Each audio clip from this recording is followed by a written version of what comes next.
आज के इस नए क्लास में यहाँ पे हम जो है वन लाइनर करंट अफेयर्स देखने वाले हैं। वन लाइनर जो आपको आगे आने वाले जो भी एग्जाम्स हैं, जैसे कि मान लीजिए आप बीपीएससी, ठीक है, बीपीएससी में जो टीचर का होने वाला है, और हमारा अभी जो सामने एक एग्जाम पड़ा हुआ है उसका नाम है जो मद्य निषेध, जो सिपाही वाला परीक्षा है, मद्य निषेध वाला, और बिहार पुलिस, इन सब एग्जाम के लिए जो है ये क्वेश्चंस बहुत इंपॉर्टेंट होने वाले हैं। तो आज हम करंट अफेयर्स का ये क्लास 2 है, इसमें हम इंपॉर्टेंट क्वेश्चन देखने वाले हैं। आज की क्लास में थोड़े ज़्यादा क्वेश्चन रखे हमने, 20 क्वेश्चन अराउंड रखे हुए हैं। तो चलिए इनको देखते हैं, शुरू करते हैं। अभी पहला क्वेश्चन है हमारा कि किनकी 300वीं जयंती पर प्रधानमंत्री नरेंद्र मोदी द्वारा 300 रुपये के स्मारक सिक्के को जारी किया गया, ठीक है, और डाक टिकट भी जारी किए, दोनों जारी किए गए। तो ये जारी किया गया है देवी अहिल्याबाई होलकर के 300वीं जयंती पर। ये 1725 ईस्वी के आसपास में ये महाराष्ट्र में शासिका हुआ करती थी। तो इनकी 300वीं जयंती के आधार पर यानी 2025 में इस सिक्के को जारी किया गया है, ठीक है। चलिए हम आगे बढ़ते हैं।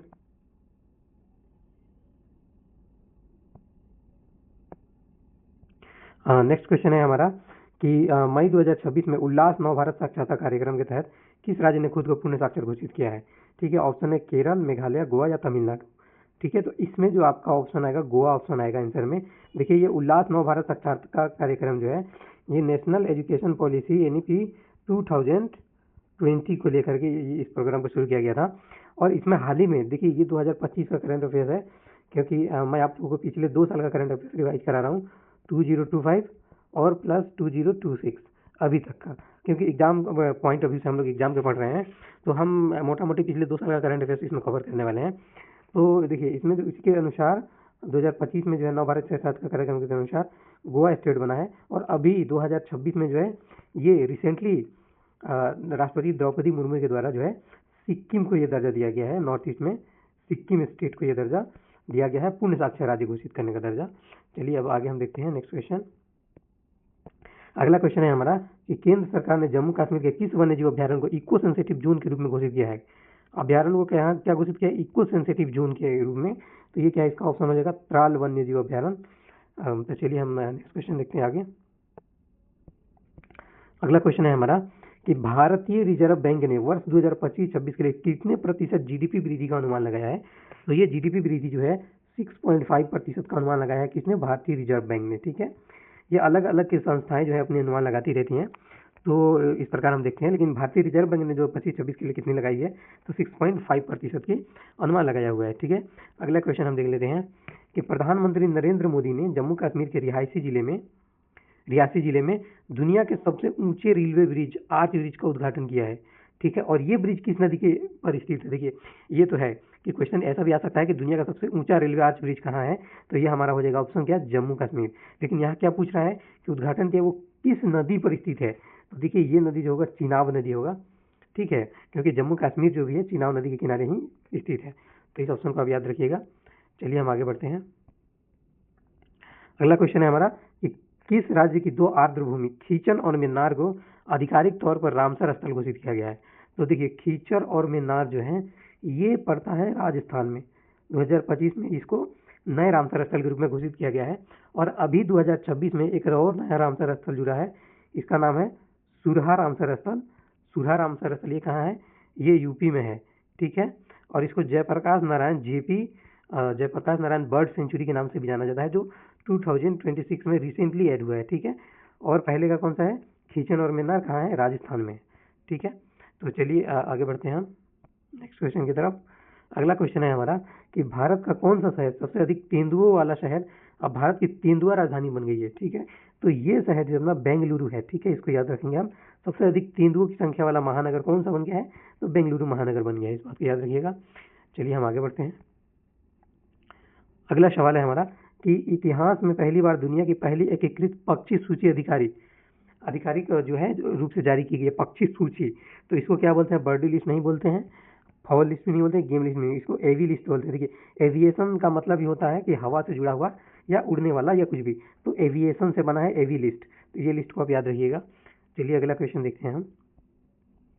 विश्व बैंक द्वारा जारी एक रिपोर्ट के अनुसार भारत में वर्ष 2011-12 में गरीबी दर 27.1% से घटकर कितनी हो गई है, यानी कि 2012-11 में जो गरीबी प्रतिशत 27.1% था वो अभी कितनी रह गई है, तो अभी के टाइम में जो है ये रह गया है 5.5% रह गया, इस बात को आप याद रखिएगा। चलिए आगे बढ़ते हैं हम। अब भारतीय रिजर्व बैंक से एनबीएफसी लाइसेंस प्राप्त करने वाली कौन सी कंपनी भारतीय ई कॉमर्स कंपनी बन गई है, ठीक है। एनबीएफसी का मतलब होता है नॉन बैंकिंग फाइनेंशियल कंपनी, तो इसका लाइसेंस प्राप्त करने वाली कौन सी कंपनी बन गई है, तो ये कंपनी आपकी हो जाएगी फ्लिपकार्ट। फ्लिपकार्ट ये कंपनी बन गई है जिसने जो है आरबीआई से एनबीएफसी का लाइसेंस प्राप्त किया है, ठीक है। और चलिए अगला क्वेश्चन देखते हैं हम। अगला क्वेश्चन है कि भारत ने ईरान में फंसे भारतीय छात्रों को वापस लाने के उद्देश्य से किस ऑपरेशन की शुरुआत की है, तो ये ऑपरेशन होगा हमारा ऑपरेशन सिंधु का शुरुआत किया गया है, क्योंकि सिंधु नदी जो है कहीं ना कहीं पाकिस्तान और ईरान के क्षेत्र से जुड़ा हुआ है, इसलिए इस ऑपरेशन का नाम ऑपरेशन सिंधु रखा गया है। चलिए आगे देख लेते हैं हम, अगला नेक्स्ट क्या है। इस राज्य के प्रसिद्ध भारतीय मादक पेय फेनी को भौगोलिक संकेतक प्राप्त दिया गया है, ठीक है। फेनी एक मादक पेय है जिसे बिहार में हम लोग क्या पीते हैं, हम लोग पीते नहीं है लेकिन बिहार में क्या पाया जाता है, ताड़ी करके एक मादक पदार्थ होता है, ठीक है। वो जो है स्थानीय मादक पदार्थ होता है बिहार में, ठीक है।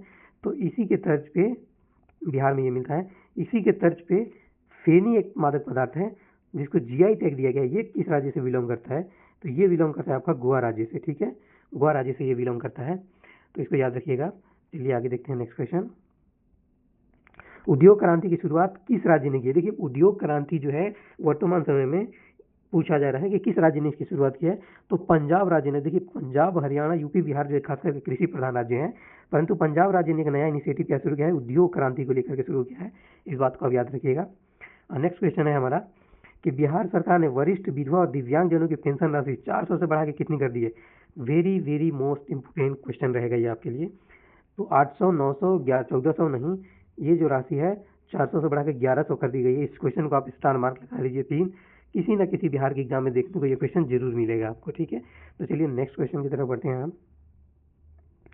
अगला क्वेश्चन है हमारा, अंतर्राष्ट्रीय योग दिवस पे योग नीति लागू करने वाला भारत का पहला राज्य कौन सा बन गया है, तो पहला राज्य बना है हमारा उत्तराखंड, इस बात को याद रखिएगा, उत्तराखंड पहला राज्य बन गया है। अगला क्वेश्चन हम देखते हैं, संयुक्त राष्ट्र महासभा ने वर्ष 2026 को कौन सा वर्ष घोषित किया गया है, ठीक है। देखिए तो इस तरीके के जो है एक एक वर्ष को घोषित किया जाता है, जिसे 2024 को मिलेट ईयर घोषित किया गया था, और इसे 2026 को कौन सा साल घोषित किया गया, तो 2026 को जो है अंतर्राष्ट्रीय महिला किसान वर्ष के रूप में घोषित किया गया है, किसके द्वारा, संयुक्त राष्ट्र महासभा के द्वारा, इस बात को याद रखिएगा आप। तो चलिए हम अगला क्वेश्चन की तरफ बढ़ते हैं। अगला क्वेश्चन है हमारा कि सतत विकास लक्ष्य सूचकांक में भारत को कौन सा स्थान मिला है, ठीक है। तो भारत को इस स्थान में 99वां स्थान मिला। देखिए सतत 17 हमारे सतत विकास लक्ष्य सूचकांक है, ठीक है। इनको अचीव करना होता है, इनको ध्यान में रखते हुए किसी भी देश को, जो भी देश इसको मानते हैं, इसके सदस्य हैं, उनको इसको ध्यान में रखते हुए अपना डेवलपमेंट करना होता है। तो इस स्तर में भारत का कौन सा रैंक है इसको फॉलो करने में, तो 99 रैंक है भारत का, इस बात को याद रखिएगा। अगला क्वेश्चन हम देखते हैं। देखिए ये क्वेश्चन भी बहुत ज़्यादा इंपॉर्टेंट होने वाला है, इसे भी स्टार मार्क लगा लीजिए, क्योंकि ये मिडिल ईस्ट से जुड़ा हुआ क्वेश्चन है जो अभी काफ़ी चर्चा में है। तो क्वेश्चन क्या है कि अमेरिका ने किस ऑपरेशन के द्वारा ईरान के 3 परमाणु ठिकानों पर हमला किया है, तो अमेरिका ने जो ये हमला किया है ऑपरेशन मिडनाइट हैमर के तहत किया है। इस ऑपरेशन के द्वारा ईरान के परमाणु ठिकानों पर हमला किया है किसने, अमेरिका ने। कौन सा ऑपरेशन के द्वारा, ऑपरेशन मिडनाइट हैमर के द्वारा। और देखिए अगला क्वेश्चन है कि इजरायल ने अपने सैन्य अभियान के तहत ईरान के न्यूक्लियर साइट पर हमला करने के लिए किस ऑपरेशन को चलाया। देखिए इजरायल और अमेरिका, ठीक है, ये दोनों मिलकर कहाँ हमला कर रहे थे, ईरान पे, ठीक है। अभी तो हमला रुका हुआ है, लेकिन वो दोनों मिलकर कहाँ हमला करते, ईरान पे। तो दोनों ने अलग अलग ऑपरेशन चलाए थे, इसी में कन्फ्यूजन होगा सबसे ज़्यादा। तो आपको याद रखना है, अमेरिका ने क्या चला था, मिडनाइट हैमर करके, और इजराइल ने क्या चलाया, तो इजराइल ने ऑपरेशन राइजिंग लाइन चलाया हुआ है हमला करने के लिए, किस पे, ईरान पे हमला करने के लिए, ठीक है। अगला क्वेश्चन देखते हैं, और अगला ये लास्ट क्वेश्चन है हमारा कि आईसीसी विश्व टेस्ट चैंपियनशिप 2025 का खिताब किस देश ने जीता है। तो इस खिताब को अपने नाम किया साउथ अफ्रीका ने। देखिए गेम से जुड़े हुए बहुत सारे क्वेश्चन आते हैं, खास करके वनडे एग्जाम जो होते हैं या प्रीलिम्स एग्जाम, उसमें जो है ये क्वेश्चन बहुत ज़्यादा पूछा जाता है कि किस खेल को किस खिलाड़ी ने जीता या किस टीम ने जीता। तो इस पर लेके हम एक सेपरेट वीडियो भी बनाएंगे, ठीक है। बाकी हमारा ये करंट अफेयर्स का जो शेड्यूल है ये चलता रहेगा ऐसे ही डेली इंपॉर्टेंट क्वेश्चन हम लेके आते रहेंगे। मोस्ट इंपॉर्टेंट क्वेश्चन ही आएंगे, फालतू के क्वेश्चन नहीं आएंगे, टारगेट ओरिएंटेड क्वेश्चन आएंगे। तो इस बात को आप ध्यान में रखते हुए इस पढ़ाई को जारी रखिए। ठीक है, तो आज हम यहीं अपना क्लास खत्म करते हैं। कल फिर हम मिलेंगे नया इंपॉर्टेंट क्वेश्चन लेके। तब तक के लिए थैंक यू एंड धन्यवाद एंड बेस्ट ऑफ लक।